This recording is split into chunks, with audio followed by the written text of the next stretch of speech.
Hey Internet, it's RJ. Welcome back. Thanks for tuning into the show today. Now, today's episode, we have another keep or cancel decision, this time about the Chase Ink Premier card, a card that, overall wasn't that interesting, but became interesting the way Chase handled the launch about it. So there's a story involved to it, which could make this one interesting, as well as my interaction with Chase, which at least should make for some entertainment, help you know how to better use this card, because it does have some value, at least in year number one. So of course, if that sounds interesting to you, then go ahead, press the subscribe button, and let's get to work. Now, I never keep people waiting in suspense. I did cancel this card. Now, if you're new here, a keep or cancel decision is very simply put, when you have a card with an annual fee, every year you take a look at it and figure out, do I want to keep this card and pay the annual fee again, or do I want to, get rid of it? See what my options are. Now, generally, you can potentially product change a card to a different card, or no annual fee one perhaps, or you can, cancel it all together. So I ended up canceling it all together. So, first of all, let's take a look at the Ink card, the Ink Premier card itself, and then we'll kind of break it down, how I used it, the value you can get out of it, and what have you. So taking a look at the Ink Business Premier, of course, it is in Chase's business line. It is a metal card, if that helps, but it's got a $195 annual fee, multipliers, 2 back on all purchases, 2.5 on purchases over $5,000 or more, 5 back in the travel portal, and then benefits, you got your cell phone protection, which is fairly generous, primary CDW, which is nice, and there are some travel benefits there.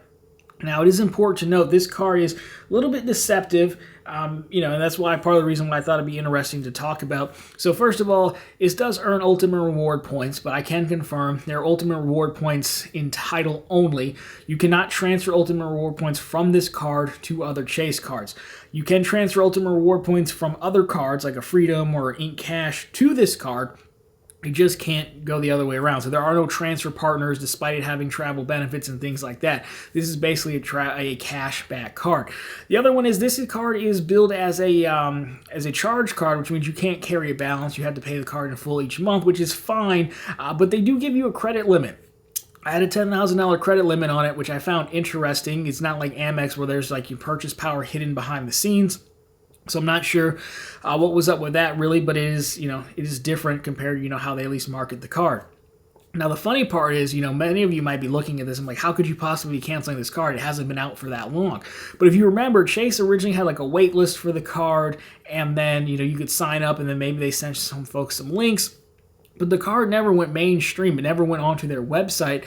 And what I was told from a few sources who have actual Chase bankers, business relationship managers, that the card was so popular that Chase held off on the public launch until maybe a few months ago, which seems odd that a card like this would be that popular given the $200 annual fee.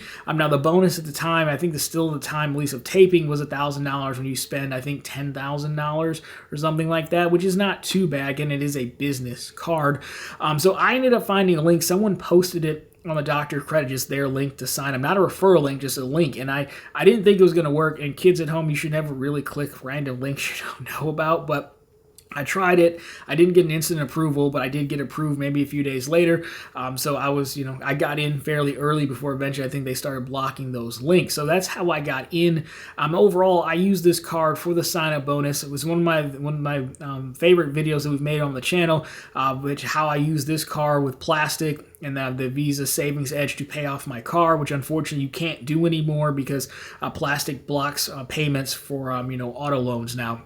But at the time, it made sense because I did, a payment of, 2 payments of $5,000 each to trigger the 2.5. You can get some savings through Visa Savings Edge as well. I think the $25 off the plastic processing fee, which is like 2.8%, 2.9%. So you get access to most of the $800 doing it that way.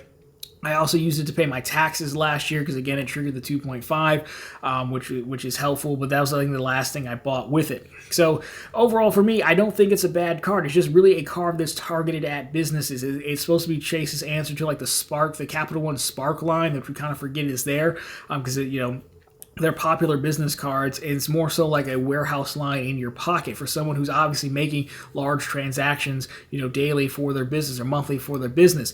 But for me, for the average person, even for the person who normally goes after business cards, personal, doesn't matter. $200 is just not worth it. I don't have nearly that many purchases over $5,000. And honestly, even if I did, I don't know that I want to spend $200 to get the extra half a point when you could get a double cash, or more often than not, I'm going after a sign-up bonus. I just bought, at the time of taping, I just bought a new furnace for one of my houses. The other one just died, unfortunately. You know, it happens. $7,700, but I got the ink preferred to hit the sign-up bonus. So even if I kept this card and I was making large purchases, by the nature of how I play this game, I'd just be getting sign-up bonuses. So it doesn't make sense for me to keep, but it doesn't necessarily mean it's a bad card. Now, the funny part, what I did learn is I phoned in and I was trying. So what I do when I close cards, I say, can I transfer all the available credit limits from this card to my ink preferred, for example, and then shut it down. So you can't transfer credit limit from the Ink Premier to the Ink Preferred or any of the other ink cards. It's basically its own separate thing. So the funny part was I needed more credit limit on my Ink Preferred to pay for this furnace. So I was also going to transfer money from my Ink Unlimited, close that out so I could get back in line for another Ink Unlimited bonus. I know I have a problem, but the funny part is, for anyone who cares to know, is that, you know, because I was talking to the Chase rep about basically 4 different ink cards, he accidentally transferred the money, the $3,000 I had remaining on the Ink Unlimited, to the Ink Premier. So you can move credit limit from another ink card to the Premier, just not in the reverse. And so when he did that, you know, it can't be undone. It's the thing I learned. It can't. So he transferred me to the Premier team, which is a different team. Like, unfortunately, we can't reverse it, which was unfortunate. It doesn't really make a whole lot of sense. So I was going to ask them what my downgrade options were, just because I was curious. But honestly, when that happened, it got me so sidetracked that I forgot. So my bad. And I ended up just closing the card. I think the annual fee was going to post in 3 weeks, and I just asked, I was like, hey, look, is any harm if I close it now? I was also curious if what they would say. They're like, no. Chase doesn't care at all. There's never a retention offer. I've closed the Marriott card recently. I closed the Ink Unlimited. They don't even care. The Ink Premier rep kind of did say, well, I mean, the rewards are great, but she didn't put up much of a fight like Amex does. So I did mess up there. I wanted to know. I don't see why you couldn't product change it to one of the other ink cards, which also begs the question, and I don't know the answer to this, if you got the bonus, held the points on the Ink Premier, could you then product change it to an Ink Cash, freeing up those points to, use, transfer out as your heart content? I don't know. It got messed up. It wasn't the Chase guy's fault. I mean, we were talking about a few different cards. It sucks. It's unfortunate. I don't blame him, though. So that's how I don't have all the answers, and that's my story behind it. Now, as far as product changing, for me, I don't really need more than one Ink Cash card, honestly. I get sick of doing the Visa reloadable gift cards. It's so hard to use those, so I was just going to cancel it anyways, but I didn't want you to know. So overall, I mean, that's my Ink Premier story. It's a card. It served its purpose, and I don't think there's anything wrong with getting a card for the bonus, waiting out your time for the 1 year, then getting rid of it. Again, I made about $800 on it, which is fine. It served its purpose. Got a good video of it as well. It's unfortunate you can't do that strategy anymore. So anyways, guys, that has been my experience with the Ink Premier. So of course, if you have the card, you consider getting the card, let me know your thoughts on it. Would you keep it? I know we have some business owners out there, who actually could make use of this and do make use of it. So I'm interested to get your thoughts. Anyways, guys, that's going to do it for this one. As always, thank you so much for watching. We'll talk to you very soon in the next one.